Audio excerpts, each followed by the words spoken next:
Hey everyone, welcome to our channel. Want to organize your business expenses in QuickBooks online?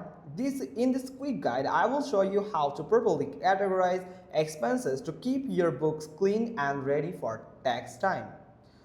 So first, log into your QuickBooks and head over to the left-hand menu. Here is the menu over here. Now, click on the transactions. You can find transactions. Then select bank transactions. Simply click on it. Now choose the account where the expenses was recorded. So first, if you don't have connected your bank account, you can easily connect it by simply click on connect account. Now select your bank from here, or you can search for your bank name, and if you find the bank is available on QuickBooks, you can select the bank and add your bank account credentials, and it will automatically connect your bank account to your QuickBooks and import all the details, transactions and expenses on your QuickBooks.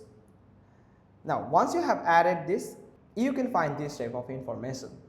All the transaction you can find here. So once you find the transaction, you can find the date, the transaction, the amount, and some memo or details, where you can find category, where you will be able to select a category. Simply click on select a category, where you can find all the category from here. Now you can search for a category if you are finding an individual one. So once you have just find that category here, you can select the category and you can categorize the transaction here, the expenses as expenses on your QuickBooks. Then you can simply click on save, or you can add transaction, add more transaction and categorize them one by one, just like this. Once you have done categorizing, you can simply click on save, and that's how you can easily categorize your expenses. So that's pretty much all thing. Hope you found this video helpful. If so, then give us a thumbs up. Don't forget to subscribe our channel, and thanks for watching. Till next time.